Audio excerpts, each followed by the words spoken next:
Kebakaran hutan dan lahan di Sumatera Selatan mulai sering terjadi, terutama di Banyuasin, Ogan Ilir, Pali, Musi Banyuasin, dan Muara Enim. Badan Penanggulangan Bencana Daerah Sumatera Selatan mencatat, sepanjang Januari hingga Agustus 2020, kebakaran lahan di Sumsel sudah mencapai luas 150,28 hektar dengan 523 kejadian. Peningkatan kejadian kebakaran seiring masuk puncak musim kemarau, yang sebagian besar daerah mulai mengalami kekeringan. Kondisi lahan yang kering, kerawanan terjadinya kebakaran semakin tinggi. Sumber air untuk pemadaman juga semakin sulit didapat.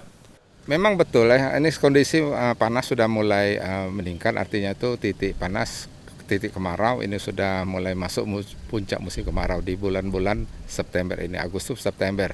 Oleh sebab itu akses lokasi kebakaran memang sulit juga dijangkau ketika terjadi kebakaran. Kemudian sumber air juga sulit didapat ketika terjadi kebakaran di daerah lahan terbakar. Oleh sebab itu kembali lagi kita mengajak masyarakat untuk jangan sampai ada titik api menimbulkan asap kebakaran hutan dan lahan. Hingga kini petugas gabungan di lapangan terdiri dari BPBD, Manggala Agni, TNI, Polri, dan Masyarakat Peduli Api masih terus bersiaga untuk pemadaman. Status tanggap darurat bencana asap di Sumsel masih akan berlaku hingga 31 Oktober 2020 mendatang.